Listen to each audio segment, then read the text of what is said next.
बिस्मिल्लाहिर्रहमानिर्रहीम। अस्सलाम वालेकुम नाज़रीन, आप यूट्यूब चैनल देख रहे हैं। मैं इमरान ख़ान। मैंने सिर्फ आपको ये बताना है कि कुछ अर्सा पहले मैंने एक तकरीर की थी इस्लामाबाद में, जिससे पहले मुझे बहुत धमकियाँ दी गई थी और उस तकरीर के बाद मुझे नौकरी से निकलवा भी दिया गया बाकायदा कि अब इसको नौकरी से फ़ारग ही कर दें। लेकिन अल्लाह ताला रिज़्क़ देने वाला है और वो आपको कहीं ना कहीं रिज़्क़ दे देता है। अल्लाह का बहुत शुक्र है और वही पालने वाला है, वही इज़्ज़त की हिफाजत भी करता है और ज़िंदगी की भी करता है। ये जो तकरीर मैंने की थी ना इस्लामाबाद में, इससे मैंने अपने कुछ दोस्तों को समझाने की कोशिश की थी। एक बात एस्टेब्लिशमेंट के दोस्तों को, उनको बताने की कोशिश की थी कि तुमने हमारे ऊपर जो जुल्म किया है ना, तुम्हें दिन में तारे दिखाएंगे ये लोग। मैंने क्या कहा था पहले आप ज़रा ये तकरीर आप सुन लें, इसका एक हिस्सा है। आपने हमारे साथ क्या नहीं किया, पर्चे किए, सड़कों पे मारा, थानों में मारा, हमें बंद रखा, हमें घसीटते रहे, जगाते रहे, बेल्टों से मारते रहे। कभी कोई एक टेलीफोन आया आपको पूरी दुनिया से? इस शहर में कितनी एम्बेसीज हैं, किसी एक ने आपको कहा हो कि क्यों मार रहे हो? किसी एक ने मजम्मत की हो? कभी कोई बैनुल अक़वामी इदारा बोला हमारे लिए? नहीं बोला, नहीं बोलेगा, क्योंकि हम उनका एसेट नहीं हैं। ना वो लोग तुम्हारे लिए कभी बोले, ना वो लोग हमारे लिए कभी बोलेंगे। मैं फिर बता रहा हूं, हम उनका एसेट नहीं हैं, हम इस मट्टी का एसेट हैं। लगाओ उनके किसी आदमी को हाथ, ऐसे उंगली लगाओगे अलार्म बजेंगे, उंगली लगाओगे चीखों की आवाजें आएंगी, उंगली लगाओगे बैनुल अक़वामी इदारे और बैनुल अक़वामी सतह के ऊपर आवाजें उठेंगी, क्योंकि वो उनके एसेट हैं, वो उनका असासा है, वो उनसे काम लेते हैं। आज वो आपकी आंखों का तारा बन रहे हैं ना। आपको दिन में तारे ना इन्होंने दिखाए तो मुझे कहिएगा, यही लोग आपको दिन में तारे दिखाएंगे, फिर आपको हम याद आएंगे। और याद रखना, ऐसे ही डट के खड़े होंगे जैसे आज खड़े हैं आपके सामने भी, चट्टान की तरह। तो नाज़रीन, आपने सुना जिनके बारे में कह रहा था ना कि वो दिन में तारे दिखाएंगे, उन्होंने आज दिन में तारे दिखाए हैं। कल आसमा जहांगीर साहिबा के हवाले से जो एक कॉन्फ्रेंस हुई लाहौर में, उसमें मुझे भी दावत दी गई थी और मुझे वहाँ पे ख़िताब करना था। और मैंने अपने साथियों से कहा कि मैं वहाँ ख़िताब करने के लिए अकेला नहीं जाऊँगा, मेरे साथ बहुत सारे लोगों को जाना होगा, क्योंकि बहुत सारे लोगों ने मेरे से रब्ता किया कि आप अकेले वहाँ ना जाएँ, सिचुएशन बहुत अजीब हो जाएगी। और मेरे जो टीम मेंबर हैं उन्होंने ही मना कर दिया और उन्होंने कहा जी कि आप यहाँ पे जाकर बात ना करें, क्योंकि उनके नुक्ता नज़र आपसे बिल्कुल मुख्तलिफ हैं, तो वहाँ पे कुछ इस तरह की सिचुएशन पैदा हो जाएगी जो नहीं होनी चाहिए, आपसे बर्दाश्त होगा नहीं और झगड़ा हो जाएगा। तो मैं वहाँ पे नहीं गया। मेरी टीम ने इसको, मुझे दावतनामा आया था, उन्होंने ही बताया था, बाद में उन्होंने ही मुझे मना कर दिया और मैं वहाँ पे नहीं गया। लेकिन जो तारे दिखाने वाली बात थी, जो मैंने 2 माह पहले कही थी, वो इतनी जल्दी सच साबित हो जाएगी मैं खुद भी नहीं सोच सकता था। वो तमाम लोग जो आंखों के तारे बने हुए थे, और मैं किसको मुखातिब कर रहा था? मैं एक्चुअली जब ये बात कर रहा था तो मैं अपने एस्टेब्लिशमेंट के लोगों से बात कर रहा था। मैं बात कर रहा था अफवाज पाकिस्तान के उन लोगों से या इदारे के उस हिस्से से जिन्होंने मुझे गिरफ़्तार करवाया, मुझे मार पड़वाई। और मैं ये क्लियरली आपको कह रहा हूँ, पुलिस का इसमें क्या लेना देना था? ये 2 एरिया से इम्पोर्टेड हुकूमत के लोग मुझे मारना चाहते थे, गिरफ़्तार करना चाहते थे, पर्चे देना चाहते थे, वो अपना काम कर रहे थे। लेकिन हर पुलिस स्टेशन के अंदर मुझे न्यूट्रल्स मिलते थे और वो बाकायदा पुलिस स्टेशन के अंदर मेरे ऊपर ड्यूटी पे मौजूद रहते थे और बाद औक़ात मुझे इशारा करके भी बताते थे कि हमारी मजबूरी है, हम वहाँ पे ड्यूटी कर रहे हैं। बहरहाल जब मेरे ऊपर जितना जो सारा कुछ मेरे साथ गुजरा है वो मैं जानता हूँ किसने किया है और मुझे धमकाया किसने है, अब मेरे खिलाफ सारी एक्टिविटीज़ किसने की हैं, एक एक चीज़ मुझे पता है। तो मैं उन्हों से ही शिकवा कर रहा था कि ये आपका एसेट नहीं है, ये लोग, उनके आदमी को उंगली लगाओगे तो तुम्हें दिन में तारे दिखाएंगे। अब उन्होंने दिन में तारे दिखाना शुरू किए हैं। पाकिस्तान का दिल लाहौर है और लाहौर के अंदर जिस तरह की नारेबाजी हुई पाक फौज के खिलाफ, मेरे ख्याल में मुझे एक तरफ तो दुख है कि मैं वहाँ मौजूद नहीं था। अगर मैं वहाँ मौजूद होता तो झगड़ा होता और लड़ाई होती और फिज़िकली लड़ाई होती इस बारे में, अगर मैं वहाँ मौजूद होता तो। दूसरी तरफ अच्छी बात यह है कि मैं वहाँ मौजूद नहीं था और मैं इसका हिस्सा नहीं बना और डेलिबरेटली हम इसका हिस्सा नहीं बने। लेकिन इन लोगों ने किया क्या वहाँ पे, ज़रा इसके कुछ हिस्से हैं, मैं आपके साथ शेयर कर देता हूँ। वज़ीर ख़ारजा है पाकिस्तान के और इनका नाम है बिलावल जरदारी। बिलावल जरदारी साहब के बेटे हैं। आसमा जहांगीर साहिबा से इनकी बड़ी ताल्लुकात रहे हैं माजी में। तो बिलावल जरदारी ने कहा कि मैं वज़ीर ख़ारजा बनकर अगर आसमा जहांगीर साहिबा से आज मिल रहा होता तो वो मुझसे कहती कि तुम डेंजरस डफर्स के साथ डील करके वज़ीर ख़ारजा तो नहीं बने। अब ये डेंजरस डफर्स कौन है? ये वही लोग हैं। डेंजरस डफर जो है वो आसमा जहांगीर साहिबा जिनको कहती थी, वो आपको पता है, वो बाकायदा पाकिस्तान के जर्नैलों के नाम लेकर और मुखातिब करके ये बात कहा करती थी। तो बिलावल भुट्टो जरदारी ने एस्टेब्लिशमेंट या पाक फौज की सीनियर क़यादत की तरफ इशारा करते हुए ये कहा कि तुम डेंजरस डफर्स के साथ डील करके वज़ीर ख़ारजा तो नहीं बने। तो बिलावल ने कहा कि मैं उनको कहता कि मैं नहीं बना। लेकिन बिलावल, डील तो आपने की है, और डील आपने वहीं की है जहां आसमा जहांगीर साहिबा के बकौल उनको बिल्कुल पसंद नहीं आती, या आपके बकौल उनको बिल्कुल पसंद नहीं आती। हाँ, बिलावल ये कह सकते हैं कि डिक्की में मैं नहीं बैठ कर गया और ना ही मैंने बूट पॉलिश की है, मेरी जगह पे डील किसी और ने किया है, मैं तो सिर्फ वज़ीर ख़ारजा बन गया हूँ।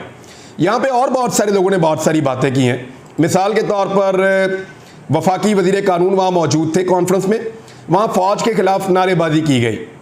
ये नारेबाजी अगर किसी गैरतमंद पाकिस्तानी के सामने हो रही होती तो शायद वो इसके ऊपर रिस्पॉन्ड करता और वहाँ पे झगड़ा हो जाता। लेकिन हमारी हुकूमत के लोग वहाँ पे बैठे हुए थे और फ़ौज के ख़िलाफ़ शदीद नारेबाजी की गई कि ये जो दहशतगर्दी है इसके पीछे वर्दी है। ये नारा बार बार लगाया गया। बिलावल भुट्टो जरदारी से बार बार ये मुतालबा किया गया कि तुम उसको छोड़ो, अली वज़ीर को। अली वज़ीर के ऊपर याद रखिएगा जो मुकदमा है वो सिंध के अंदर है, सिंध की हुकूमत ने काटा हुआ है और सिंध के मुकदमे के अंदर वो गिरफ्तार है अली वज़ीर, और बड़े लंबे अरसे से गिरफ्तार है। तो बिलावल भुट्टो जरदारी ने जब बार बार बिलावल भुट्टो जरदारी को ये कहा गया कि अली वज़ीर को रिहा करो, तो मुल्क का वज़ीर ख़ारजा बिलावल भुट्टो जरदारी मशवरा देता है नारे लगाने वालों को कि वहाँ जाकर एहतजाज करो जो उसे रिहा कर सकते हैं, यानी वहाँ चले जाओ ना जो उसको रिहा कर सकते हैं अली वज़ीर को। भाई पकड़ा तुम्हारी पुलिस ने है, पर्चा तुम्हारी पुलिस ने दिया हुआ है, हुकूमत तुम्हारी है सिंध के अंदर, या तो उसको ओन करो या फिर उसकी रिहाई का मुतालबा करो। दोनों चीज़ें नहीं कर रहे। फिर सोने पे सुहागा जो है वो मंजूर पश्तीन ने वहाँ पर तकरीर की, वो तकरीर भी बड़ी ज़बरदस्त थी, और फ़ौज के ख़िलाफ़ लगातार ये जो दहशतगर्दी है इसके पीछे वर्दी है ये वाला नारा लगाया जाता रहा। वफाकी वज़रा बैठे हुए हैं, इम्पोर्टेड हुकूमत का पूरा सेटअप वहाँ पे बैठा हुआ है और पाकिस्तान की फ़ौज के ख़िलाफ़ शदीद नारेबाजी हो रही है। जैसे मैंने आपको याद है, मैंने बार बार कहा था कि याद रखना ये तुम्हें दिन में तारे इन्होंने ना दिखाए तो मुझे कहना, और ये तुम्हें दिन में तारे दिखाएंगे, और अब वो दिन में तारे दिखा रहे हैं। मिसाल के तौर पे मंजूर पश्तीन ने क्या कहा, ज़रा ये चंद जुमले आप ज़रा मंजूर पश्तीन के भी समाअत फरमा लीजिए कि रिजीम चेंज ऑपरेशन के बारे में किस तरह राजी किया गया था। मंजूर पश्तीन की बात सुने। हमें बताया जाता है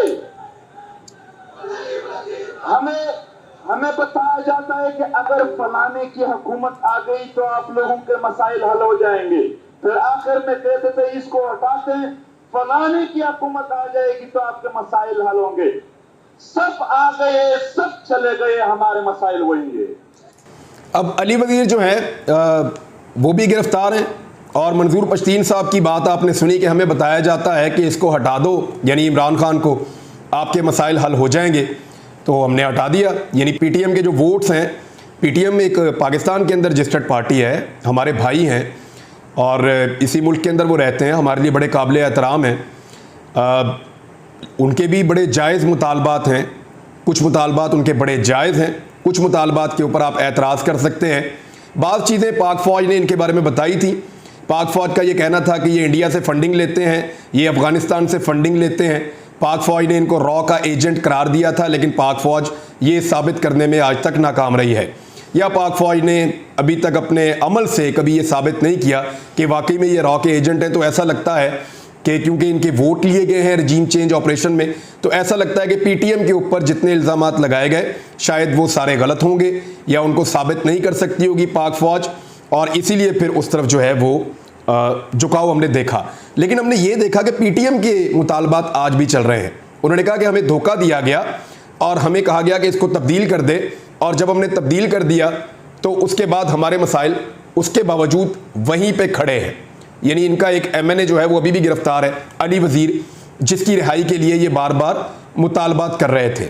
तो ये पीटीएम है, उनकी नारेबाजी है, और ये नारेबाजी इंतहाई अफसोसनाक है, इंतहाई अफसोसनाक है।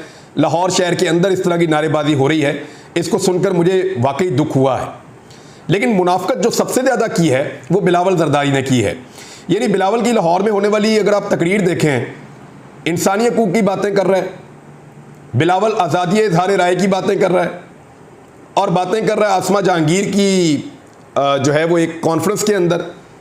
और आज़ादी इज़हार राय का हाल ये कर दिया है कि कराची के अंदर एक सहाफ़ी को दिन दहाड़े मार दिया जाता है, और उस एमएनए को और एमपीए को दोनों को प्रोटेक्ट कौन करता है? बिलावल जरदारी और आसिफ जरदारी। बाहर से उसको लेकर कौन आता है? बिलावल जरदारी और आसिफ जरदारी। उसका भाई जो एमपीए है उसको जेल से निकालकर अस्पताल में कौन छुपाता है? सिंध की हुकूमत। तो ये तो मुनाफकत है। सिंध में कई सहाफ़ियों का कत्ल किया गया, कई सहाफ़ियों को मारा गया। जो मेरे ऊपर मुकदमात सबसे पहले काटे गए वो सिंध के अंदर काटे गए, कई सहाफ़ियों के ऊपर सिंध में मुकदमात दर्ज किए गए। बिलावल ने आज तक कुछ नहीं किया। वो यहाँ पे ये तो मुनाफकत नहीं है तो और क्या है कि वही शख्स जिसने हम सबके ऊपर मुकदमात कटवाए, वो शख्स अब वहाँ बैठ के आज़ादी इज़हार राय की बात कर रहा है। हम लोगों की गिरफ्तारियों के ऊपर इसके मुंह से एक लफ्ज़ नहीं निकला, तशद्दुद के ऊपर इसके मुंह से एक लफ्ज़ नहीं निकला। सेनेटर जो है उसको नंगा किया गया, 74 साल उसकी उम्र है, उसके ऊपर इसके मुंह से एक लफ्ज़ नहीं निकला। और यहाँ पे भाषण देने के लिए आ गए हैं आज़ादी इज़हार राय के ऊपर और मीडिया की आज़ादी के ऊपर। तो इससे बड़ी मुनाफकत और कोई हो नहीं सकती। शहबाज गिल ने एक स्टेटमेंट दिया इसके ऊपर। उसने कहा कि लाहौर में आज जो कुछ हो रहा है इस पर शदीद तकलीफ़ हो रही है, लेकिन इस बार चुप ही रहेंगे।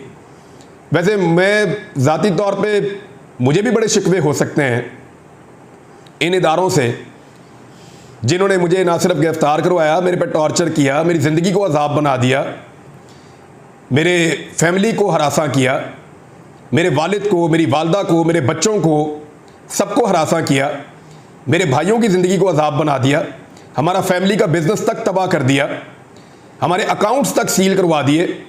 ये जितना जुल्म कर सकते थे उस लेवल तक जाकर मैंने तो कभी आज तक बताया ही नहीं कि क्या कुछ किया। लेकिन जिस तरह की धमकियां दी, जिस तरह की गालियां दी, जो कुछ किया, जिस तरह टॉर्चर किया, ज़हनी तौर पे बेशुमार टॉर्चर किया। अभी चंद दिन पहले मेरे घर के पीछे बैक साइड पे इन्होंने तमाशा लगाया, लेकिन उसके बावजूद मेरा ये मानना है कि ये दहशतगर्द नहीं है। जब आप वर्दी के ऊपर इल्ज़ाम लगाते हैं, यानी मुझे पीटीएम के बहुत सारे नुक्तों के ऊपर इत्तफाक है कि उनके सीरियस मसाइल हैं जो हल होने चाहिए, बलूचिस्तान के लोगों के सीरियस मसाइल हैं जो हल होने चाहिए, लेकिन ये जो दहशतगर्दी है, इसके पीछे वर्दी है, ये बात गलत है। मैं और मेरी फैमिली भी दहशतज़दा हुई है, लेकिन हम इस नारे की हिमायत नहीं कर सकते। हम कैसे इस नारे की हिमायत करेंगे? ये वर्दी रोज़ाना खून भी तो दे रही है, ये वर्दी रोज़ाना कुर्बानियाँ भी तो दे रही है, ये रोज़ाना अपनी मैयतें उठाकर भी तो वापस आ रहे हैं। कल रात को एक और फौजी शहीद हुआ है अफगानिस्तान में बॉर्डर पार होने वाली फायरिंग के बाद। बहुत अफसोसनाक बात है। लेकिन बहुत सारे ऐसे वॉलंटियर्स, बहुत सारे ऐसे लोग जो मुफ्त में 5th जनरेशन वॉर को लड़ते थे, वो लोग जो इसको जहाद समझकर सामने आते थे, वो कीबोर्ड वॉरियर्स जो सामने आकर डट जाते थे और इस तरह की हर कॉन्फ्रेंस के बाद मुंह तोड़ जवाब देते थे, वो सारे कहाँ गए?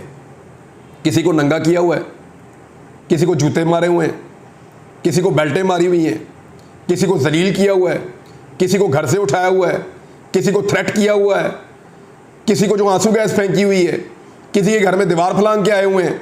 जब इतना सारा जुल्म आप लोगों के साथ करेंगे तो वो फिर आपके लिए क्यों लड़ेंगे? ये सवाल आपको सोचना चाहिए। मैं पहले दिन से ये कह रहा हूं कि इस सारे का नुकसान पाकिस्तान को और पाकिस्तान की एस्टेब्लिशमेंट को ये होगा कि जो लोग उनसे आंखें बंद करके प्यार करते थे या उनके सामने एक दीवार बन के खड़े हो जाते थे, वो लोग क्या अब दीवार बनकर खड़े हुए हैं? इस मरतबा तो मुझे ऐसा दिखाई नहीं दिया। इस मरतबा तो बल्कि लोग ताने देते हुए नजर आए कि उतारो इनके कपड़े, इनको भी गिरफ्तार करो, इन सहाफियों को या इन वजीरों को या इन लोगों को क्यों नहीं पकड़ते? सवाल पूछ रहे हैं लोग। वो इसलिए पूछ रहे हैं कि आपने जो किया है, जो बोया है, उसको काटना पड़ता है। नफरत की जो आग लगाई है उसके अंदर खुद भी जलना पड़ता है। अब करो ना गिरफ्तार इन सारों को, क्यों नहीं पकड़ते इन सारों को? उतारो इनके भी कपड़े, करो इनके ऊपर टॉर्चर, लग पता जाएगा आपको। मैंने कहा था ना, ये उनका एसेट है। मेरी बात याद है ना, मैंने शुरू में सुनवाई इस व्लॉग के। ये उनका एसेट है। ना हमारे लिए कोई बोलेगा, ना तुम्हारे लिए कोई बोलेगा, लेकिन जब तुम इन्हें उंगली लगाओगे तो अलार्म बजेंगे। इनके लिए पूरी दुनिया बोलेगी, क्योंकि इनमें और तुम में और हम में कुछ फ़र्क है जो शायद तुम भूल गए थे। मैं आज भी वहीं खड़ा हूँ, मुझे आज भी इन नारों का उतना ही दुख हुआ है और मैं इनकी उतनी मजम्मत करता हूँ। अब तक के लिए इतने, अपना ख्याल रखिएगा, अपने इस चैनल का भी। अल्लाह हाफ़िज़।